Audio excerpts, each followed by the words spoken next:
ni asomu ye mfa fide ne enkoto ba bia o koso a mano enna ha na wani je awogie bia no dini moderation boko nya de bewie akire yeso obi epra ya admit obi ya chi obi da bi enya no ne yose enya no also woje wani no wobeje wani no akwakoda asomdwem na woje wani nyina nso no na wosa wo hwe de wudie ne wode koni padua no mu no nye se ye eyinti bibia na wudi wobedia bewie na afia da no wo yare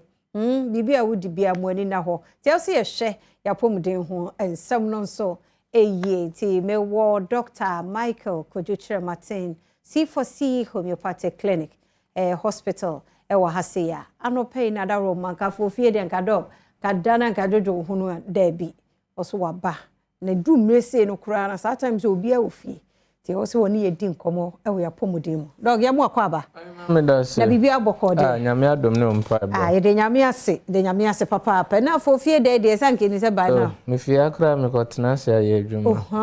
sa because that time no mo munya ho ma hospital yeah omo normally doing working hours into month member no ene so be hwe na the first time obi a hye da nya bre hwe Adom TV no wasa nya wonti no yaka C4C homeopathic hospital a kam ho bokosam kakra na nyarwa hodo ene ye ni ho nkomoy yo medase mamifa eye enchia in fact megina eye menua no muslimfo a ewo esikumodo bembra kwa anemu emma eye muslimfo ewo my Ghana nyina enne eye amanonefo nyina na ba kasala onyankopon enhye moden na omamo ahonden na muntumi emfangina okubia ano mema eye omampeni abedi echire so eye nalba kasala so nyankopon so enhye no na nedi so ade hunu ene Samira eye Her Excellency the second lady Anna the second lady also nyankopon enhira no say behind the success of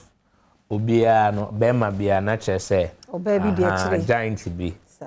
ejinechire C4C homeopathy ayaresabia no ayaresabia bia ye hye yedwuma ase yedwumedie ase wo man Ghana ha 2014 ewo Cape Coast ni share ye dwumadie ase ena officially ye launch hospital no 2015 January ewo the same Cape Coast na nkakra ye di bie ye branches ni ade wo man Ghana ni ye di kopie na ayarsabia bia no ewo dwumadie a edi ebi eye herbal hospital herbal ndro enomodi adwuma ebiso ye allopathic hospital ne beka se orthodox hospital eno so nia ye ina yenim se orthodox ndro ebiso ye acupuncture ebiso ye chiropractic inte ba medicine a ye omo branches ahodo bebre na eno ena ye interest no homeopathic medicine na wiase afane na no bosum we bosum a ye die si ho na ye de promote na se beka se the month of world homeopathy ente na between 10 to 11th of April 200 years ago in Germany over 200 years ago orthodox doctor B utum say over 36 years our practicing allopathic medicine or sunsun anso ne ho errors ne niam bi ewo ho and osan ye further research say in fact bibi fofra neni ebeji ho obetumi e de asom nipa yie Dr. Samuel Christian Frederick Hanaman onunkwa nkra beye abrofodie nkwa beye 3 Hanaman ono no ye German physician and ye ka say he gave birth to a medical homeopathy as is ya uba Europe abrochi memoir more than 60,000 medical doctors and sisiano omasan ko further training in homeopathy as sisiano almost a medical homeopath na che say we doctor ni a wo ye orthodox ni untumi enye homeopathy nka ho age se wakwa akogye eho nimdie ne ntete ye ento ba Ghana ha enye yen allopathic doctors ni ana enim ana ewo nimdie efa homeopathic medicine ho na homeopathic medicine no sa kwan a yefa so edibuoi one shall begin say orthodox nro but homeopathy abrofo nro ye wo mu tablets ye wo mu capsules ye wo mu syrups ye wo mu cream ye wo mu eye drop ye wo mu panie nti homeopathy doctor bia or ye certified or ye qualified no or panie ye panie no so or the injections no so are all homeopathic injections are the whole world Germany and omo eye homeopathic injections any oman India and other countries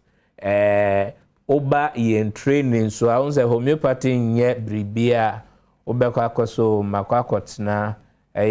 minua ba efiama nkwa mababa gentete ewo wo nase timbeje ntete ewo wo nase na afede mako also me homeopathy doctor just like obi so me so diana metete ahaban na media bomu na wa static so na tese me doctor and there be homeopathy training in-depth training senior orthodox doctor beko training for like 7 years and over no so na in medical homeopathy no so beko training for like 8.5 years even to 13 years your first degree 5.5 years and only a bachelor of homeopathy medicine and surgery into homeopathy doctor be so surgery but Ghana ha no embra emma yen kwan say aman bia ne omom embra ena uwia na waye doctor of medicine MD no ebeka ho na wasan atwa so na opese wosan PhD so ewo ho enti yen tete ye no ntese se ufa we mu nyina training ni mu ansana ubetumi aye adwuma at the diploma level but eno no qualify you as a doctor me hu se wo ba ye office wo Germany o ka mo ba ho no enti hu se Germany no dan nanim no hu se doctor bia wudin ene dwumadi a oye wo ho ena ya trotro ewo ho enti ansana ye be ma that particular title say we a medical homeopath and I say we a doctor for homeopathy no unye certified even in Europe no that recognition no untumi enya nti entity ene nimdie enye se wakwakwo sua obi nchen na obi akaso oh me na me chire no homeopathy enye unse as herbal medicine was grown even right now back here in university your medical herbalist I also work training for like 6-7 years and they were educated and panty apomodin mu fanemre no akakitu ebi enti yen specialized area C4C ayarsabia yare a cranko na chese yebeka say chronic diseases yare a wakwa na say yare bia beyond bosuminsia bosumu abasa as in 3 months recognized as a chronic ailment enti mame papa brancha baba wa wo hwe me baby biara wo hwe yen free ne holiday C4C homeopathy ayarsabia Kumasi for on the 28th me ba be piemu pacho 28 no is it Friday so on Friday 28th me ba be piemu Ashanti region Ejuso Kwamo branch ti baby biara wo hwe me bomodin na fiada be hia me wo Kumasi Ejuso Kwamo fiada we ya fiada we ya ena kosi ya oda so me won kran Adenta SDA junction upese wo hu mia nkasa ebia wa ba ha over the years but because of maintenance na Ghana nti onta enhia me sisi ade bribi de me aba be ka hate enti bomoden na bra Adenta SDA junction me free ha me kwa kotena se all the other branches ni na doctors ni na atena se a ye be hwe kama emfa ho kai say in homeopathy no ye hwe nia ede yare no baaye honam akwa na atochima no ye nsoso eye yare no ano but rather no nia ede yare no ebaaye se bibi edua bi si ufie na se opese wutu dua na omfa chainsaw entwitwa utwa kra oma ho be 10 years kra be sin free but rather no utu eye edua no ase na nhwem kra che se utu edua na ase ntini kra bi etumika asase na ase nti kwanya homeopathy ye faso edisa yare nti eduro bia ye de be ma se e ma eduro na se tablet kra enye bibi ti se bia malaria eduro nti wo ka se wonya malaria no na ye ma eye liver eduro esanse wo liver no na se eye mra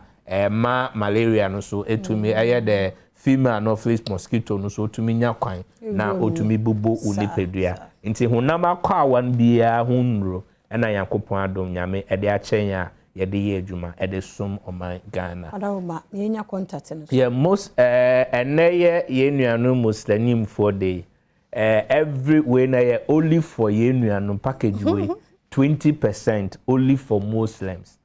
from enda kosi eye ifiada se Kumasi branch obeko bia no se wo ye Muslim kwa dia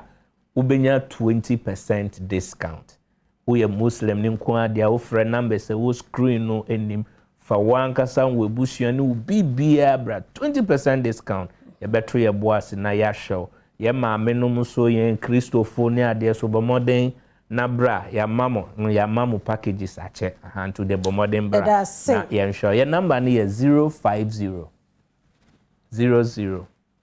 40 328 050 00 40 328 and I say 05000 40 331 05000 40 331 number is no screen no as you bet to me actually Dr. Michael Chamatien Fonsia. Yeah, that's papa. Let me show.